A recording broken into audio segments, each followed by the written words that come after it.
नमस्कार, सच्ची रिपोर्ट में आपका स्वागत है और मैं हूं आपके साथ निकिता श्रीवास्तव। आइए रुक करते हैं तमाम बड़ी खबरों का। अवैध मादक पदार्थ माफिया के विरुद्ध सोजत रोड थाना पुलिस की बड़ी कार्रवाई। एक मुस्लिम को किया गिरफ्तार। तस्कर के कब्जे से 338 ग्राम अफीम का दूध और 2 किलो 122 ग्राम ठोस अफीम की बरामद। तस्कर के कब्जे से 338 ग्राम अफीम का दूध और 2 किलो 122 ग्राम ठोस अफीम बरामद की गई है। पुलिस अधीक्षक आदर्श सिंधु के निर्देश से जिले भर में चलाए जा रहे ऑपरेशन प्रहार के तहत सोजत रोड थाना पुलिस द्वारा कार्रवाई करते हुए धुनला गांव में तस्कर चिमना राम के घर की तलाशी के दौरान उसके कब्जे से 338 ग्राम अफीम का दूध और 2 किलो 122 ग्राम ठोस अफीम जब्त की गई। सोजत रोड थाना अधिकारी कमला द्वारा एनडीपीएस एक्ट के तहत मामला दर्ज कर तस्कर धुनला गांव निवासी चिमना राम को गिरफ्तार किया गया। गिरफ्तार किए गए तस्कर से पुलिस गहन पूछताछ कर रही है। सुरेश पवार की रिपोर्ट। सत्यनारायण मंदिर परिसर पर भव्य फाग महोत्सव कार्यक्रम का हुआ आयोजन। फागुन के गीतों पर थिरके नगरवासी। मारवाड़ जंक्शन के मारवाड़ी बाजार में स्थित सत्यनारायण भगवान परिसर में फाग उत्सव कार्यक्रम का आयोजन हुआ।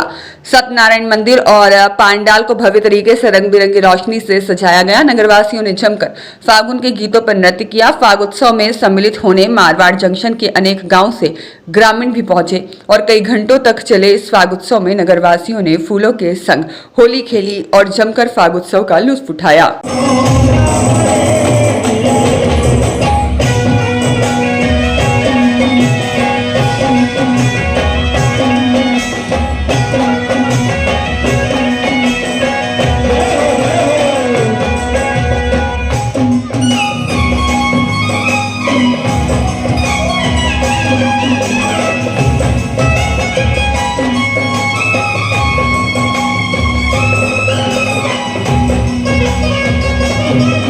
सुरेश पवार की रिपोर्ट। पंचायत समिति सभागार पर उपखंड प्रशासन के अधिकारियों और नगरवासियों ने प्रधानमंत्री का देखा लाइव सीधा प्रसारण। मारवाड़ जंक्शन की पंचायत समिति सभागार पर आज भारत के प्रधानमंत्री नरेंद्र मोदी द्वारा अजमेर से विभिन्न विकास परियोजनाओं की आधारशिला और उद्घाटन कार्यक्रम का लाइव प्रसारण दिखाया गया। मारवाड़ उपखंड अधिकारी महावीर सिंह जोधा, विकास अधिकारी भागीरथ सिंह, थाना अधिकारी राजेंद्र कुमार खड़ाव, तहसीलदार शिवाजी राम बाबरी सहित समस्त ब्लॉक स्तरीय अधिकारी प्रधानमंत्री के अजमेर से लाइव उद्घाटन कार्यक्रम वीसी कक्ष में मौजूद रहे। उक्त आयोजन के क्रम में मारवाड़ जंक्शन के वीसी कक्ष पंचायत समिति में समस्त ग्राम पंचायत स्तर पर कार्यक्रम का सीधा प्रसारण भारत निर्माण राजीव सेवा केंद्र पर भी मित्र प्लस मिशन से किया गया। वहीं प्रधानमंत्री मोदी द्वारा प्रदेश को 17,000 करोड़ रुपए के विकास कार्यों की उद्घाटन और आधारशिला के लाइव का कार्यक्रम में नगरवासियों ने भी सीधा प्रसारण देखा। पंचायत समिति सभागार पर प्रधानमंत्री मोदी के इस लाइव उद्घाटन कार्यक्रम में अनेक नगरवासी, जनप्रतिनिधि, सभी विभाग के कर्मचारी भी सम्मिलित हुए। सुरेश पवार की रिपोर्ट। प्रधानमंत्री नरेंद्र मोदी शनिवार को अजमेर जिले की यात्रा पर हैं। इसके लिए पाली जिले से विभिन्न क्षेत्रों में पाली, सोजत और मारवाड़ जंक्शन से लाभार्थियों की बसें सुबह से रवाना होना प्रारंभ हो गई थी। उनके लिए पुलिस प्रशासन द्वारा आवश्यक व्यवस्थाएं की गई। पाली जिले से लगभग 115 बस, जिनमें 5,000 लाभार्थी अजमेर कार्यक्रम में भाग लेने के लिए गए हैं। साथ ही कार्यक्रम का लाइव प्रसारण जिला, ब्लॉक एवं ग्राम पंचायत मुख्यालय पर लाइव दिखाया जाएगा। जिला कलेक्टर LN मंत्री ने इसकी व्यवस्थाओं के लिए आदेश जारी किए थे। आयोजित कार्यक्रम में भारत सरकार, राज्य सरकार की विभिन्न योजनाओं के अंतर्गत लाभान्वित होने वाले जिले के लगभग 5,000, विधानसभा सोजत से 3,000, मारवाड़ जंक्शन और पाली से प्रत्येक 1,000 लाभार्थी भाग ले रहे हैं। सुरेश पवार की रिपोर्ट। रायपुर के बर के समीप पुराने हाईवे 14 पर पाली से बर की तरफ आ रही एक निजी बस संख्या RJ03PA 6663 के चालक ने बस को तेज गति से और लापरवाही पूर्वक चलाते हुए 2 बाइकों को चपेट में ले लिया। वही घटना के बाद निजी बस चालक बस लेकर मौके से फरार हो गया। वहीं हादसे में बाइक सवार शेख नसरुद्दीन मंडल पुत्र शेख रियाज हुगली पश्चिमी बंगाल हाल निवासी रायपुर की बस की टक्कर से उछलकर बाइक से नीचे गिर जाने से घायल होने के बाद बस के टायर के नीचे आने से हादसे में उसकी तुरंत मौत हो गई। वहीं अन्य दूसरी बाइक पर सवार शारदा पत्नी बादर राम और वर्षा गुर्जर पुत्री बादर राम निवासी बोगासनी खुर्द भी बस की चपेट में आने से और उछलकर गिरने से चोटिल हो गई, जिसके बाद मौके पर मौजूद कान सिंह इंदा सहित अन्य लोगों ने घायलों को संभाला और पुलिस और 108 एम्बुलेंस को सूचना दी, जिसके बाद मौके पर पहुंची बर थाना पुलिस और 108 एम्बुलेंस से घायलों को बर चिकित्सालय में उपचार के लिए ले जाया गया और शव को चिकित्सालय की मॉर्चरी में रखवाया गया। वहीं हादसे में घायल हुई मां और बेटी को प्राथमिक उपचार के बाद ब्यावर रेफर कर दिया गया है। वहीं हादसे को लेकर अब्दुल जब्बार कुरैशी निवासी रायपुर ने बर थाने में निजी बस चालक के खिलाफ लिखित रिपोर्ट दी गई है। बलवीर जलवानिया की रिपोर्ट। मारवाड़ के कराड़ी गांव सुनसान जंगल की ओरण में मिला लावारिस हालत में 9 साल का नाबालिग बालक। ग्रामवासियों ने दिखाई मानवता और पहुंचे उसे लेकर थाने, परिजनों को दी सूचना। मारवाड़ जंक्शन के काराड़ी गांव में सुनसान औरण जंगल में एक 9 वर्षीय नाबालिग बालक लावारिस हालत में रोते बिलखते हुए हालत में मिला। पूछताछ में उक्त नाबालिग ने अपना नाम किशोर पुत्र जीवाराम निवासी खारा गांव जालोर बताया। स्थानीय ग्रामवासियों ने मानवता दिखाते हुए नाबालिग को, जो कई दिनों से भूखा था, खाना खिलाया और मारवाड़ जंक्शन थाने लेकर पहुंचे। स्थानीय ग्रामवासियों ने पुलिस मदद से परिजनों की तलाश की और परिजनों को सूचना दी। सूचना से परिजन मारवाड़ जंक्शन थाने पहुंचे और पुलिस द्वारा ग्रामवासियों की मौजूदगी में नाबालिग को परिजनों के सुपुर्द किया गया। पूछताछ में नाबालिग ने बताया कि उसके पिता द्वारा उसके साथ मारपीट की गई। नाबालिग द्वारा भैंस नहीं चराने की बात को लेकर मारपीट की गई। मारपीट से आहत होकर नाबालिग वहां चालोर खारा गाँव से निकल गया और 2 दिन भटकता रहा। नाबालिग बालक के साथ अनहोनी नहीं हुई। ये किशोर नाम का एक बच्चा है जो जालोर से बस में ट्रेन में पकड़कर हमारे गांव कराड़ी आया है। वहां से इसके पापा पिताजी और सबसे परेशान होकर पीड़ितों से, तो इनको हम सब गांव वालों 2-3 जनों ने मिलके यहाँ मारवाड़ जंक्शन थाने में लाया है। इसके परिजनों को सूचित किया, वो अब आए हैं यहाँ, जो इसको सुपुर्द कर रहे हैं। सुरेश पवार की रिपोर्ट।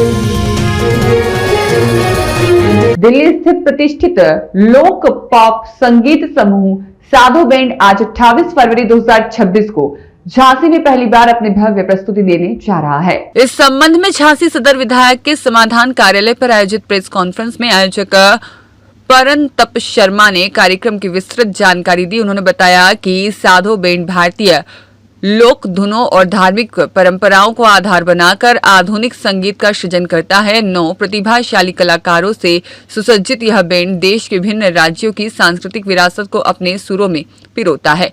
संकेत और जतिन इस समूह के प्रमुख संगीतकारों के रूप में विशेष पहचान रखते हैं। बैंड की प्रस्तुतियां प्रायः किसी विशिष्ट विषय पर आधारित होती है, जिनमें विविध संगीत शैलियों का समावेश इसकी प्रमुख विशेषता है। यही कारण है कि साधु बैंड ने देश भर के मंचों पर अपनी अलग पहचान बनाई है। असम, उत्तर प्रदेश, राजस्थान, केरल, कश्मीर और उड़ीसा सहित अनेक राज्यों की लोक धुनों को अपने कार्यक्रमों में शामिल कर यह समूह भारतीय लोक संगीत की समृद्ध परंपरा को जीवंत रूप में प्रस्तुत करता है। और परनतप शर्मा ने बताया कि साधु बैंड ने देश के कई प्रतिष्ठित मंचों पर ओजस्वी भक्ति गीतों और आध्यात्मिक प्रस्तुतियों के माध्यम से श्रोताओं को भाव विभोर किया है। उल्लेखनीय है कि देश के प्रमुख उद्योगपति मुकेश अंबानी ने भी अपने निवास एंटीलिया में विशेष प्रस्तुति हेतु इस बैंड को आमंत्रित कर सम्मानित किया था। उन्होंने जानकारी दी कि 28 फरवरी 2026 को शाम 7 बजे से मुकाशी मंच दुर्ग मार्ग झांसी में यह सांस्कृतिक संध्या आयोजित होगी। झांसी वासियों से अपील की गई है कि अधिक से अधिक संख्या में उपस्थित होकर भारतीय सांस्कृतिक विविधता के इस अनूठे आयोजन का साक्षी बने। और प्रेस कॉन्फ्रेंस के दौरान कार्यक्रम की तैयारियों और व्यवस्थाओं पर भी विस्तार से चर्चा की गई। इसे सफल बनाने के लिए सभी के सहयोग का आह्वान किया गया। आने वाले 28 फरवरी को मुक्ताकाशी मंच पर शाम 7 बजे महाभक्ति कॉन्सर्ट का आयोजन किया जा रहा है। इस कॉन्सर्ट में साधु द बैंड को मुख्य जो बैंड है उसकी तरह से बुलाया गया है। काफी सुप्रसिद्ध बहुचर्चित ये बैंड भी है और बहुत ही अच्छे तरीके से पारंपरिक भजनों को आजकल की जो नई कंटेम्प्रेरी म्यूजिक शैली है उसमें ये लोग प्रस्तुत करते हैं। हर एक आयु वर्ग को मुझे लगता है कि ये कार्यक्रम पसंद आएगा और खास तौर से युवाओं को तो बहुत ही पसंद आएगा। कितनी बजे से कार्यक्रम? ये कार्यक्रम शाम को 7 बजे से है और इसकी एंट्री बिल्कुल निःशुल्क है। हमारा मुख्य उद्देश्य यही है कि ज्यादा से ज्यादा लोगों को हम जो है आप लोगों के माध्यम से इस कार्यक्रम के लिए बुला भी सके और सभी लोग आकर के ये जो भक्तिमय माहौल बनने जा रहा है इसमें आए और शिरकत करके लाभ कमाएं। ये कार्यक्रम 3 से 4 घंटे के बीच का रहेगा। Bureau report. परमपिता शिव सृष्टि के रचयिता हैं तो संहारक भी हैं। शिव को देवों का देव महादेव भी कहा जाता है। ब्रह्म कुमारी गीता। भरतपुर जिले के भुसावर उपखंड में कृषि महाविद्यालय में 90वीं त्रिमूर्ति शिव जयंती को बहुत ही धूमधाम से मनाया गया।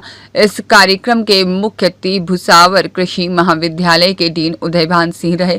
ब्रह्म कुमारी गीता ने बताया कि ब्रह्मा कुमारी संस्था विश्व कल्याण का कार्य कर रही है, विश्व में शांति का संदेश दे रही है। भगवान शिव सृष्टि के रचयिता हैं और संहारक भी हैं।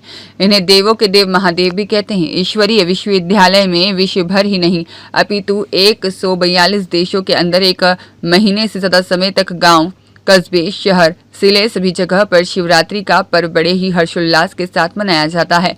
कृषि महाविद्यालय के डीन उदयभान सिंह ने कहा कि अज्ञान का तिमिर मिटाने और ज्ञान का प्रकाश फैलाने परमात्मा धराधाम पर आते हैं और हमसे सिर्फ बुराइयों का दान मांगते हैं।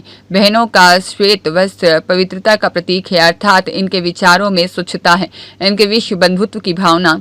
और इस मौके पर ब्रह्म कुमारी, रजनी, चेतन, मनोज, कुबेर, मनीषा और अन्य मौजूद रहे।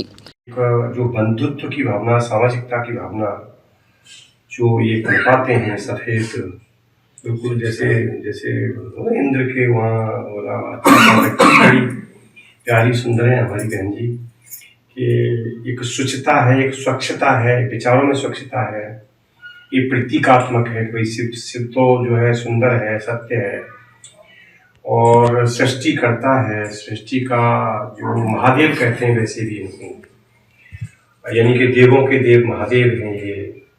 ये सृष्टि रचते भी हैं, सृष्टि का बना।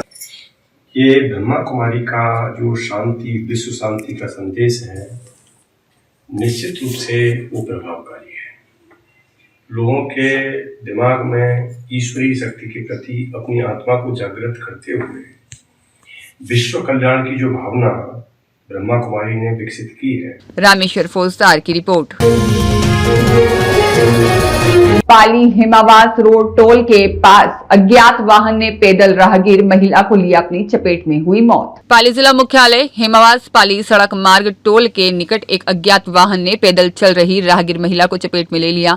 हादसे में हिमावास गांव निवासी भीखी देवी पत्नी तिलोक राम पटेल निवासी हिमावास की मौके पर ही मौत हो गई। सूचना से सदर थाना पुलिस मौके पर पहुंची और शव को कब्जे में लेकर बांगड़ अस्पताल की मोर्चरी में रखवाया गया। पुलिस अज्ञात वाहन की तलाश में जुट गई है। सुरेश पवार की रिपोर्ट। गैलेक्सी इंटरनेशनल स्कूल पर सुरक्षा जागरूकता कार्यशाला का हुआ आयोजन। मारवाड़ के गैलेक्सी इंटरनेशनल स्कूल आउवा में आज एक महत्वपूर्ण सेमिनार का आयोजन किया गया, जिसमें अभिभावकों ने भी बढ़ चढ़कर हिस्सा लिया। इस सेमिनार का मुख्य उद्देश्य बच्चों को उनकी सुरक्षा के प्रति जागरूक करना था, खासकर आजकल के वातावरण में बढ़ रहे बच्चों के अपहरण, मानव तस्करी और छेड़छाड़ जैसी घटनाओं को देखते हुए सेमिनार में बच्चों को बताया गया कि कैसे वे खुद को सुरक्षित रख सकते हैं और ऐसी स्थितियों से कैसे निपट सकते हैं। उन्हें सेल्फ डिफेंस के तरीके सिखाए गए और यह भी समझाया गया कि अगर वे कभी ऐसी स्थिति में फंस जाएं तो क्या करना चाहिए और किस तरह सुरक्षित स्थान पर पहुंचना चाहिए।